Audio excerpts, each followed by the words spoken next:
ዓለም ላይ በስፋት ከሚታወቁ ሙቪ ስታሮች መካከል በጣም በእጅጉ እኛም በሰፊው የምናውቀው ኪያኑ ሪቭዝ የተባለ አክተር አለ። ታዲያ አሁን ላይ አይኮኒክ የሚባል ስምን ሊያገኝ የቻለ ሰው ነው። አጀማመሩስ እንዴት ነበር ካላችሁ፣ ወደ ፊልም ኢንዱስትሪው ከመጣ በኋላ በጣም ብዙ ትችትንና ብዙ የሚባል ወቀሳን ያስተናገደ ሰው ነበር።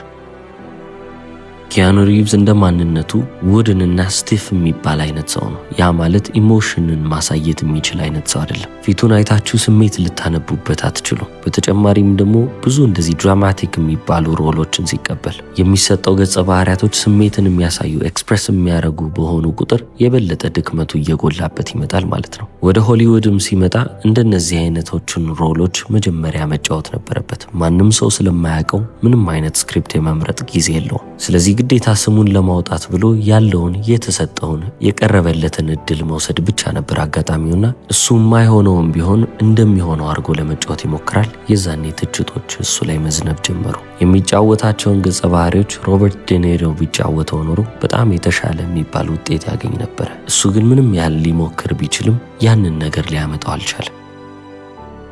ታዲያ አሁን ፊልም ኢንዱስትሪ ውስጥ መቆየት ይፈልጋል። ሆሊውድ ውስጥ ታዋቂ ከሚባለው አክተሮች መካከል መሆንንና እድሜ ልኩን ፊልም እየሰራ ማለፍን ነው የሚፈልገው። ስለዚህ ገና ወጣት የተባለው ኪያኑ ሪቭዝ ይህንን ነገር መጋፈጥ አልችልም፣ የራሴን የሆነ መንገድ መፈለግ አለብኝ ብሎ ማሰብ ይጀምራል። ለሱም የሆኑ ሮሎችን ወይንም ደግሞ ለሱም የሆኑ ገጸ ባህሪዎችን መፈለግና ማወቅ ጀመረ። ከሱ ብዙ ኢሞሽን የማይጠይቁ ወይንም ደግሞ ስሜትን የማይጠይቁ ሮሎችን ወይንም ደግሞ ገጸ ባህሪዎችን እየፈለገ መጫወት ጀመረ ማለት ነው። ወደ ጆን ዊክ ፍራንቻይዝ ስንመጣ ጆን ዊክ 4 ላይ በ3 ሰዓት ውስጥ 380 ቃላቶችን ብቻ ነው የተናገረው። በበፊቶቹ ፊልሞች ላይ ግን ብዙ ማውራት ይጠበቅበት ነበር። ብዙ ኢሞሽንን ወይንም ደግሞ ብዙ አይነት ስሜቶችን ማሳየት ይጠበቅበት ነበር። ድራማቲክ የሚባሉ ሮሎች ነበሩ። ያም ደግሞ ለሱ አንቲ ታለንቱ ነበር። ተሰጥኦ ሳይሆን የተሰጥኦ ተቃራኒ የሆነበት ቦታ ላይ ነበር የተመደበው።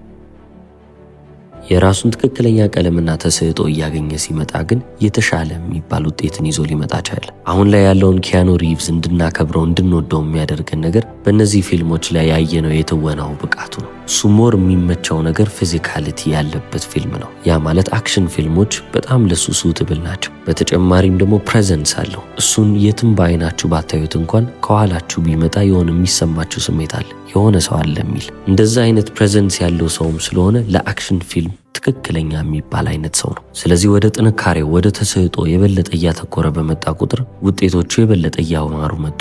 አሁን ውጤቶች ስንል ምን እያልን ነው? በነዛ ጥበቦቹ በነዛ ተሰጥኦቹ ላይ የሰራቸውን ፊልሞች እንመልከት። ዘ ሜትሪክስን እንመለከተዋለን። እንደ ፈረንጆቹ አቆጣጠር በማርች 31 1991 ዓ.ም የተለቀቀ ፊልም ነው። አሁንም ድረስ በጣም ምርጥ ከሚባሉ ፊልሞች መካከል አንደኛው ነው። ብዙ ሰዎች እንደውም ይሄ ከፊልም በላይ ዶኪመንተሪ ነው ብለው የሚናገሩለት ፊልም ነው።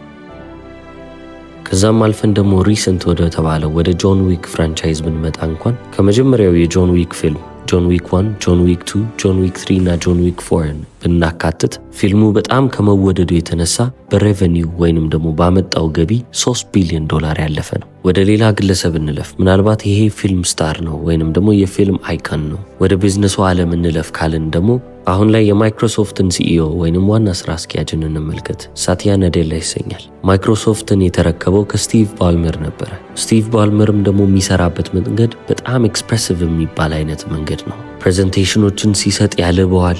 ላቡን ሸሚዙ ላይ ታዩታላችሁ። ጠረጴዛ የሚቀጠቅጥ ሰው ነው። በጣም ፓሽኔት ነው። ሞር ኮምፔቲቲቭ ነው ወይንም ደግሞ ፉክክር ይወዳል። አንድ ቦታ አይቆምም። በየቦታው እየተሽከረከረ በጣም በእጅጉ ኤነርጄቲክ የሆነ ግለሰብ ነው። ወደ ሳቲያ ናዴላ ደግሞ ስናልፍ ከስቲቭ ባልመር አንጻር በጣም የሚያሳዝናቸው አይነት ሰው ነው። በጣም ጭምት ይመስላል። ኤክስፕሬሲቭ አይደለም ወይንም ደግሞ በደንብ ራሱን ሲገልጽና ኤነርጂውን ስትመለከቱት አታዩትም።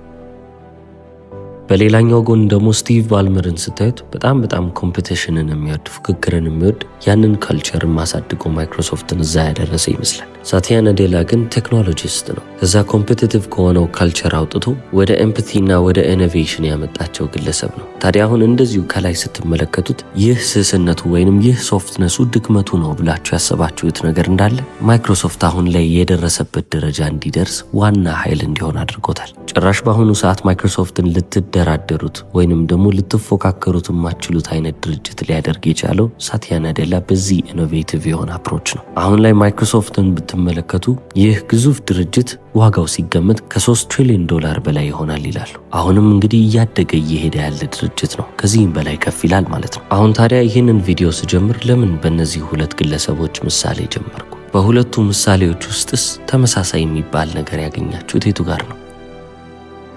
እዚህ ዓለም ላይ በምትሰሩት በምንም አይነት ውስጥ በጣም ኤክሰፕሽናል የሚባል ሰው መሆን ከፈለጋችሁ በቃ ምንም እንከን የማይወጣለት ሰራተኛ ነው። ስፖርትም ከሆነ ደግሞ ስፖርተኛ ነው፣ አትሌት ነው፣ ተጫዋች ነው እንድትባሉ የሚያደርጋችሁ ነገር ምንድን ነው የሚለውን ለማወቅ ነው። እንደ ማንኛውም ሰው ተራ የሚባለውን አድቫይስ እየወሰድን ወይንም ተራ የሚባለውን ምክር እየወሰድን የምንተገብር ከሆነ ተራ የሚባል ውጤት እያገኘን እናልፋለን። ነገር ግን በምንሰራው በማንኛውም ነገር ውስጥ እንዴት ነው ልቀን መገኘት የምንችለው የሚለውን መልስ ለመመለስ ካስብን ግን የበለጠ ጠለቅ ብለን ነገሮችን ለመመልከት መፈለግ ይጠበቅብናል። ዓለም ላይ በምንም አይነት ሴክተር ውስጥ ምርጥ የሚባሉትን ሰዎች እንመልከትና ከነሱ ምን መማር እንችላለን? እንዴትስ ነው ህይወታቸውን የሚመሩት? ድክመታቸው የቱ ጋር ነው? ጥንካሬያቸውስ የቱ ጋር ነው? ስኬታቸውስ በየት በኩል ሊመጣ ቻለ? ምን ላይ ስላተኮሩ ነው? እነዚህን ሁሉ ጥያቄዎች የምንመልስበት ጊዜ ይሆናል። ከላይ ብቻ አይደለም፣ ወደ ባዮሎጂያችን ወይንም ወደ ተፈጥሯችን እንመጣለን። በተፈጥሮ ማድረግ የምንችላቸው ነገሮች እናያለን። በተጨማሪም ምን አይነት ሲስተሞችን ምን አይነት ስርዓቶችን መዘርጋት እንደምንችል እንመለከትና በዛው እየገነባ ነው እናልፋለን ማለት ነው።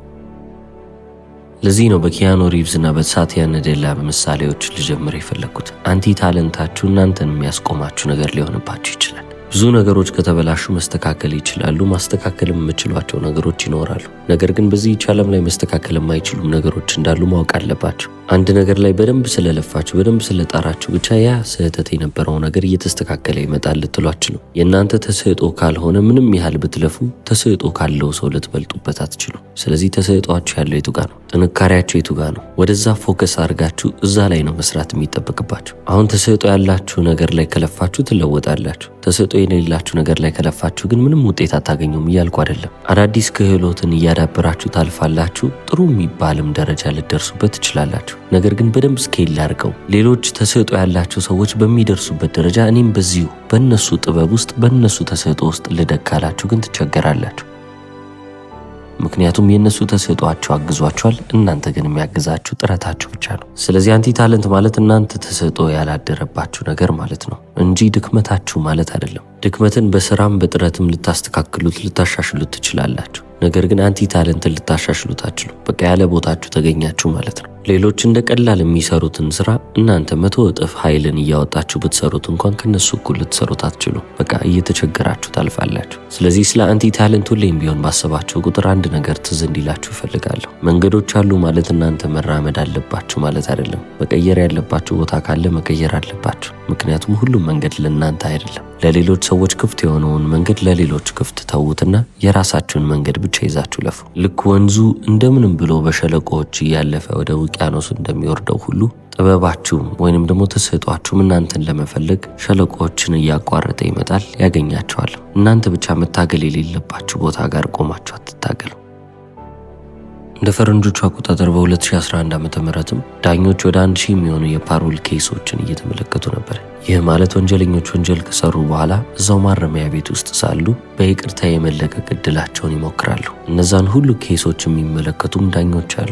ስለዚህ ከጠዋቱ 2 ሰዓት ጀምሮ እስከ ቀኑ 8-9 ሰዓት ድረስ ይሰሩና በንጋታው ደግሞ በድጋሚ ተመሳሳይ ኬዞችን ይዘው ይመጣሉ ማለት ነው። 1000 ኬዞችን መጨረስ ስላለባቸው ዳኞችም ቶሎ እያለፉ ነው። ታዲያ አሁን ጥናቶችም በዚህ ዙሪያ እየተካሄዱ ነበርና እያንዳንዱ ነገር እየተመዘገበ ነበር። ዳታውም እንደሚያሳየው ከሆነ የእናንተ ኬዝ ጠዋት 2 ሰዓት ተኩል ላይ የሚሰማ ከሆነ ወይንም ደግሞ ጠዋት 3 ሰዓት ላይ የሚሰማ ከሆነ በይቅርታ ልውጣ የሚለውን ጥያቄያችሁን የመቀበል እድላቸው ወደ 65% ከፍ ያለ ነበረ። ነገር ግን ወደ ምሳ ሰዓት የተጠጋ ሰዓት ከሆነ ዳኞቹ ለምሳ 7 ሰዓት የሚወጡ ከሆነና እናንተ 10 ጉዳይ ለ7 ወይንም ደግሞ 6 ሰዓት ተኩል የእናንተ ኬዝ የሚታይ ከሆነ አክሴፕተር ሬታችሁ ወደ 0% ይወርዳል። ኦልሞስት 0 ነው ማለት ይቻላል።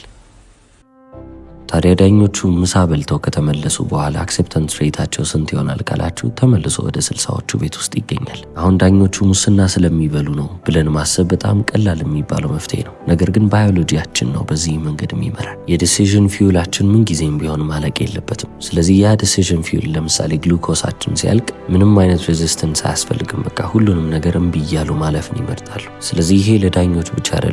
ውሳኔን የመወሰን አቅማችሁን በደንብ አድርጋችሁ ልብ ማለትና ማስተዋል ይጠይቃል። ምክንያቱም ባዮሎጂያችሁ የእናንተ ፐርፎርማንስ ይሆናል፣ ወይንም ደግሞ ብቃት መለኪያችሁ ሆኖ ነው ቁጭ የሚለው። በቢዝነስ ዓለም ውስጥ አሴትና ላያቢሊቲ ብለን እንደምንይዘው ሁሉ በባዮሎጂያችሁ ውስጥም የራሳችሁ አሴትና ላያቢሊቲ ያላችሁ። አብዛኛው ሰው ግን ግራ የሚጋባው የትኛው ባዮሎጂካል አሴት እንደሆነና የትኛው ባዮሎጂካል ላያቢሊቲ እንደሆነ ማወቅ ስላልቻለ ነው።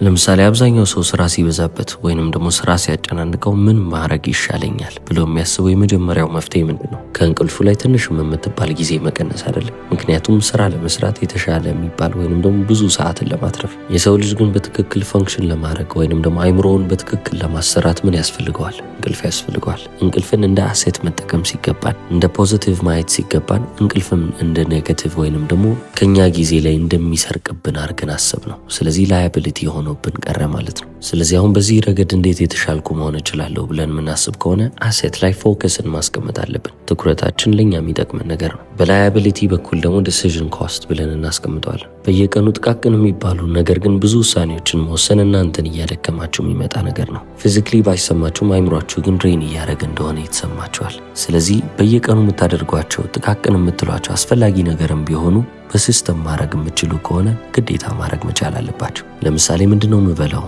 ዛሬ ምንድነው የምለብሰው የሚሉትን አይነት ተራ የሚባሉ ጥያቄዎች ሁሌም ቢሆን በሲስተም ብታደርጉ የተሻለ ነው። በአንድ ወር ውስጥ ምን መብላት እንዳለባችሁ ኒውትሪሽኒስት ጋር ሄዳችሁ አሰሩ። ከዛ በኋላ በዛ መሰረት ኑሯችሁን መጀመር ትችላላችሁ። በየቀኑ ምን ልብላ የሚለው ጥያቄ ያሳስባችሁ። ያንንም ጥያቄ እናንተ መወሰን የለባችሁ። በሁለተኛ ደረጃ እንቅልፋችሁን ፕሮቴክት ልታደርጉ ይገባል። የእንቅልፍ ሰዓት መከበር አለበት። አንድ የእንቅልፍ ሰዓታችሁ ከተዛባ ስራችሁን በዛው ልክ የሚዛባባችሁ ይሆናል። እስከ ሌሊት 9 ሰዓት ቁጭ ብላችሁ ጠዋት 1 ሰዓት ወደ ቢሮ መሄድ አለብኝ ብላችሁ ጠዋት ተነስታችሁ የምትሄዱ ከሆነ የአንድ ቀን እንቅልፍ እጦት ብቻ የእናንተን ሙሉ ለሙሉ ቀን ያበላሻል ማለት ይቻላል። በስራችሁ ላይ የማስታወስ አቅማችሁን በ30% ነው የሚቀንስባችሁ። ስለዚህ በጥሩ መንገድ ፐርፎርም ማድረግ እፈልጋለሁ፣ ብቃቴን እያሳየው እያስመሰከርኩ ማለፍ እፈልጋለሁ ብላችሁ የምታስቡ ከሆነ እንቅልፋችሁ ላይ መቼም ቢሆን ልትደራደሩ አይገባም። ወደ ቀጣዩ ቶፒክ ስናልፍ ሲሚሌሽን አድቫንቴጅ የሚባልን ርዕስ እናገኛለን። አሁን የምንኖርበት ዘመን ምን ያህል አሪፍ እንደሆነ ልንመለከት ነው።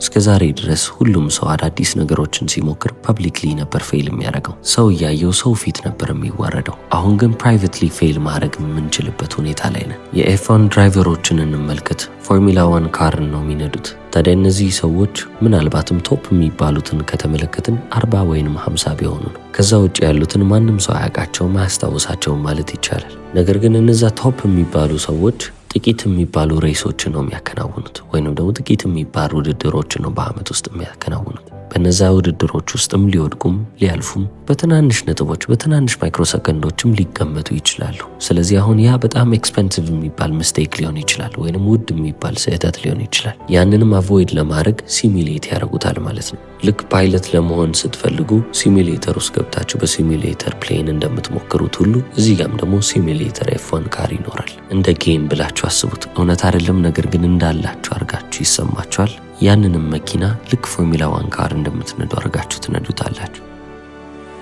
ታዲያ አሁን ህይወታችንም ልክ እንደ ኤፍ1 ድራይቨሮች ነው። የስራ ህይወታችን ላይ የሚያጋጥሙ ነገሮች ምናልባትም 1-2ቶቹ ነገሮች ናቸው ትልቅ የሚባል ኢምፓክት ይዘውልን የሚመጡት። ታዲያ የዛኔ ሳንዘጋጅ ከጠበቅን በጣም ትልቅ የሚባል አደጋ ላይ ልንወድቅ እንችላለን ማለት ነው። ከዛው ራሳችን እንዴት ነው የምንጠብቀው? ሁሌም ሲሚሌት በማድረግ እናንተ በስራ ገበታችሁ ላይ ሆናችሁ ወሳኝ የሚባሉ ነገሮች ቢፈጠሩ የምታደርጓቸው ነገሮች በየቀኑ በአይምሯችሁ ውስጥ ሲሚሌት ልታደርጉ ይገባል። እነዛ ነገሮች እንደሆኑላችሁ እንደተሳኩላችሁ አድርጋችሁ ባሰባችሁ ቁጥር አይምሯችሁ እናንተ ከምታደርጉት ነገርና በአይምሯችሁ ውስጥ ኢማጂን ከምታደርጉት ነገር መካከል በፍጹም ልዩነትን ማየት ይከብደዋል። ያ ነገር የምር እየተፈጠረ እንዳለ ከተሰማው ደግሞ ራሱን ሞር ኤክስፒሪየንስድ እንደሆነ አድርጎ ያስባል ማለት ነው። ስለዚህ ትክክለኛው የሚባለው ጊዜ ሲመጣ፣ ትክክለኛ የሚባለው ሰዓት ላይ ስትደርሱ መደናገጥ ያቆማል። ያንን መስራት ያለባችሁን ስራ በደንብ አድርጋችሁ ሰርታችሁ እንድታልፉ ያደርጋችኋል። ምክንያቱም አይምሯችሁ ለምዶታል። ያ በጣም አስጨናቂ ነው የተባለው ስብሰባ፣ አስፈሪ የተባለውንም አለቃችሁን እንደ ቀልድ አይታችሁ ልታልፉ ትችላላችሁ። ምክንያቱም አንድ አይምሯችሁ